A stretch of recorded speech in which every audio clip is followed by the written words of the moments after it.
এগৰাকী বিশেষ ক্লায়েণ্ট আহিছে তাই মোলৈ একচুৱেলি কান্দি কাটি ফোন কৰিছিলে এদিন দেউতাকৰ হেল্থ ইছ্যুজ হৈছিলে সেইটো কাৰণে ৰাতি আৰু তাই অৱস্থাটো দেখি পেলাই মই ইমিডিয়েটলি তাইৰ লগত ছেশ্যনটো কৰি দিলোঁ তাৰপিছত মই কিছুমান পৰামৰ্শ দিলোঁ তাই ক'ব বিচাৰিছে কেনেকৈ কি হ'ল ইচ্ছা কৰাৰ বাবে আপোনালোকৰ আগত বোলে ক'বলৈ বিচাৰিছে তাই সেইকাৰণে তাই মুখেৰে শুনি লওক কি হৈছিলে ফেব্ৰুৱাৰী সময়ত 21 তাৰিখে মানে আমি গুৱাহাটীলৈ আহিছিলোঁ মোৰ দেউতাৰ ট্ৰিটমেণ্টৰ কাৰণে কিন্তু কিছুমান মানে অকণমান খেলি মেলি কিছুমান হোৱাত মানে মই জাগৃতিৰ লগত কণ্টেক্ট কৰিছিলোঁ আৰু জাগৃতিয়ে মোক কিছুমান ৰেমেডি দিলে প্লাছ মোৰ দেউতাৰ কাৰণে মোক ব্ৰেচলেট দিলে আৰু লগতে মোক হিলিঙৰ কাৰণেও কিছুমান সহায় বহুত কৰিলে তাই আৰু সেইখিনি কৰাৰ পাছতে আৰু তাই এষাৰ কথা কৈছিলে মানে আমি এখন বেলেগ হস্পিটেলত আছিলোঁ চ' সেই হস্পিটেলখনৰ পৰা যেতিয়া আমাৰ শ্বিফটিং হ'ব তেতিয়া ইম্প্ৰুভমেণ্ট আছে বুলি কৈছিলে আৰু আনফৰ্চুনেটলি আমি যোনটো ভবা নাছিলোঁ হ'ব বুলি শ্বিফটিং বাট নেক্সট ডে আমাৰ শ্বিফটিং হৈছে আৰু পূজাটো কৰাৰ পিছতে ন পূজাটো কৰাৰ পিছতে আমাৰ নেক্সট ডে শ্বিফটিং হৈছে মানে ক্ৰিষ্টেল পিন্ধাৰ পাছত আৰু তাৰ পাছতে আমাৰ শ্বিফটিং হোৱাৰ পাছতে মোৰ দেউতাৰ হেল্থৰ যিমান যি আছিলে মানে যিটো মানে অৱস্থা হৈ গৈছিলে তাৰ পৰা লাহে লাহে লাহে ঠিক হ'ব ধৰিছে মানে আৰু মানে ইমানে ভগৱানে তাইক মানে লগ দিছে কাৰণ তাইক মই ছেশ্যন যেতিয়া লৈছোঁ তাই মাত্ৰ মুখেৰে কৈছে B positive B positive B positive মানে তাই নিগেটিভ কিবা এটা আহিছে যদি তাই পজিটিভ থাকিবলৈ হেৰি কৰিছে আৰু তাই মানে কৈছে যে তোমাৰ ভিডিঅ'বোৰ চাইয়ে পজিটিভ থাকিবলৈ শিকিছোঁ তাই মানে নিজৰ মাইণ্ডত যদিও নিগেটিভিটি আহিছে তথাপিও তাই মাইণ্ডটোক কৈ আছে যে পজিটিভ থাকিব লাগে সেয়া কিন্তু আংকল আপোনাক কিন্তু বেলেগ ভাল পায় ছোৱালীয়ে দেই সাংঘাতিক ভাল পায় মানে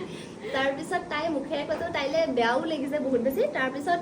মোৰ ওচৰত তেনেকৈ ষ্টকত মই নেৰাখোঁ ক্ৰিষ্টেল মই সদায় গুজৰাটৰ পৰা ডাইৰেক্ট আনো তেনেকৈ পূজা পাতল কৰি তেনেকৈ দিওঁ তাইৰ লাকটো ইমানে ভাল মই বোলো চাওঁ ৰখা দেউতালৈ যোনডাল নেচেচাৰী ক্ৰিষ্টেলহে আছে নেকি তাইৰ লাকটো ইমানে ভাল তাই কিজানি ভগৱানক বিশ্বাস কৰে যে ক্ৰিষ্টেলডাল আছিলে মোৰ ওচৰত আৰু লগালগ মই কৈছোঁ খালি ৰাতি নোৱাৰিম এতিয়া পূজা কৰিব কাইলৈ ৰাতিপুৱালৈকে ৰখা তাৰপিছত তাই ৰখিছে মই ৰাতিপুৱা উঠিয়ে চবখিনি কৰি তাই আহিছে দেউতাকক তেনেকৈ এৰি থৈ আহিছে ক্ৰিষ্টেল লৈছে আৰু তাৰপিছত ইফালৰ পৰা তাইক হস্পিটেল পাই মোলৈ ফোন কৰিছে বা এনেকুৱা এটা কোইনচিডেণ্ট হৈছে যিটো হ'ব লগা নাছিলে কিন্তু হৈ গৈছে বেলেগ কিন্তু আপোনালোক দুজনক বেলেগ ভাল পায় তাই মানে সেইদিনাখন মই এনেকুৱা দেখিছোঁ মোৰো নিজৰ মা দেউতা আছে ময়ো ভাল পাওঁ কিন্তু তাই যি ধৰণে প্ৰকাশ কৰিছে মানে ভাল পোৱাটো সাংঘাতিক ভাল পায় নাই মই তোমাৰ ওপৰত বহুত বিশ্বাস মই জানো মানে তুমি যিমানখিনি মোক লৈ পেলাই মানে ৰিডিং দিছা বা মোৰ দেউতাক লৈ পেলাই ৰিডিং দিছা মানে একুৰেট আহিছে আজিলৈকে যিমানখিনি মই যি পাইছোঁ আৰু এইবাৰো যিখিনি তুমি ৰিডিং দিলা মানে মই ইমান ছাডেন বস্তুটো যে মানে শ্বিফটিং হৈ যাব মই এবাৰলৈও ভবা নাই মই জাষ্ট ক্ৰিষ্টেল পিন্ধাইছোঁ গৈ পেলাই যিটো টাইমিং দিছা তুমিতো কৈছা এনেকৈ যেতিয়া পেচেণ্ট হৈ আছে লগালগ হেৰি কৰিব নালাগে জাষ্ট নৰ্মেলি পিন্ধাই দিয়া তেওঁ মই জাষ্ট ওম ভূ ভুৱস্বাহাটো গাব দিছোঁ মানে মানুহজনে যোনজনে মুখেৰে মাতিবই পৰা নাছিলে শেষত মানে এটা ৱৰ্ড দুটা ৱৰ্ড তেওঁ মানে যিমানটো কষ্ট কৰি গাইছে গাই পেলাই হেৰিডাল পিন্ধিছে নেক্সট ডে তোমাৰ হেৰি হৈ গৈছে আৰু মানে শ্বিফটিঙৰ কাৰণে মানে মই ডিছচাৰ্জৰ কাৰণে কৈছোঁ তাহাঁতি নিদিয়া অৱস্থাটোত মানি লৈছে মানে লাষ্টত গৈ আৰু আমি যিখন বেলেগ আৰু প্ৰথমতে কেনেকুৱা ৰুড বিহেভ কৰি আছিলে বুলি কৈছিলা ন মানে চিকিৎসা কৰিবলৈ বিচৰা নাছিলে চিকিৎসা মানে কি ইমানেই মানে ৰুড আৰু মানে বহুতেই বেয়া বেয়া কথা কৈছে মানে ভাল নহয় একো নহয় 8 মাহে কিবা হৈ থাকিব নহয় 3 মাহ 8 মাহলৈকে থাকিব লাগিব 3 মাহটো আমি যেন তেন ইয়াতে কৰিম আৰু বাকী আৰু ইয়াতে এনেকৈ আহি থাকিব লাগিব সেইবোৰ সেই তেনেকৈ তাৰপাছতে মই আৰু মানে কি কৰিম কি নকৰিম নিচিনা হৈ গৈছে লাষ্টত একচুৱেলি কি হয় যেতিয়া আমাৰ বেদ প্ৰথম যেতিয়া বেদ হেৰি হৈছিলে মানে আমাৰ ব্ৰহ্মা বিষ্ণু মানে আমাৰ যি আদিশক্তি আছে ন যেতিয়া বেদৰ আৱিষ্কাৰ হৈছে যেতিয়া ওম ভূৰ ভুৱস্বাহা বুলি যেতিয়া কৈছে ওম ভূৰ ভুৱস্বাহা বুলি কৈ দিয়াৰ লগালগ ভূমিৰ সৃষ্টি হৈছিলে ডেট মিনছ সেই মন্ত্ৰটোত ইমানেই বেছি পাৱাৰ আছে যে আপুনি যি বিচাৰিব সেইটোৱে পাব সেইকাৰণে মানে গায়ত্ৰী মন্ত্ৰত বহুত ৰুল ৰেগুলেশ্যনৰ কথা কয় সেইকাৰণে আমি যেতিয়া নিগেটিভ কিবা এটা কথা ভাবোঁ নিগেটিভটো হৈ যাব কিন্তু তাৰ কাৰণেতো আমি বহুত বেয়া এটা কৰ্মা পাম হয় নহয় তো সেইটো কাৰণে একচুৱেলি বহুত ৰুল ৰেগুলেশ্যনৰ কথা কয় কিন্তু মই সেইদিনাখন হস্পিটেলত থকাৰ পিছতো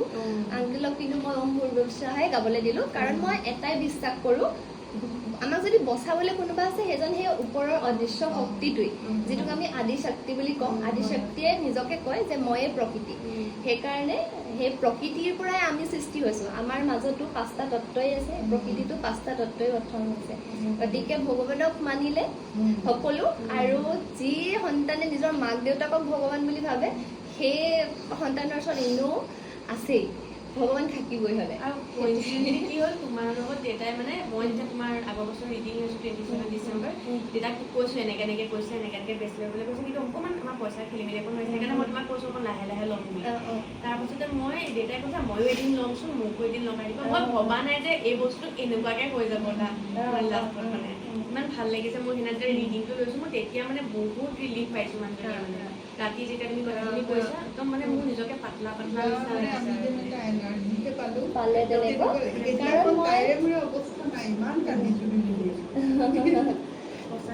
কাৰণ মই মাক দেউতাকক কিয় ভগৱান বুলি কৈছোঁ, কাৰণ যেতিয়া আমাৰ কাৰ্তিক আৰু আমাৰ গণপতি বাপ্পাক শিৱজী আৰু আমাৰ আদিশক্তি মানে যোন আদিশক্তি আমাৰ পাৰ্বতী মা আৰু শিৱজীয়ে যেতিয়া পৰীক্ষা ল'লে যে গোটেই পৃথিৱী ভ্ৰমণ কৰা সেই বুলি ক'লে, তেতিয়া হেৰিয়ে কি কৰিলে, কাৰ্তিকে কি কৰিলে, ময়ূৰৰ ওপৰত উঠি পেলাই গোটেইখন ঘূৰিছে হয়নে, কিন্তু আমাৰ গণপতি বাপ্পাই কি কৰিলে, প্ৰণাম কৰি পেলাই মাক দেউতাকৰ চাৰিওফালে 7 পাকমান মাৰিছিল ন, তো তেওঁ 7 বাৰ ভ্ৰমণ কৰি ল'লে নিজৰ পৃথিৱীখন। তো সেইকাৰণে তাই ছোৱালীজনী বহুত শক্তিশালী, মনটো বহুত মানে তাই পিয়'ৰ। ঠিকে আছে, মই এতিয়া আংকল আণ্টি আৰু শিৱানীৰ ছেশ্যন লওঁ, গতিকে মই আচলতে তাই শ্বেয়াৰ কৰিব বিচাৰিলে আৰু ভাল লাগিছে যে আংকল আহিছে কথাখিনি ক'বলৈ মোক। ঠিক আছে। Thank you.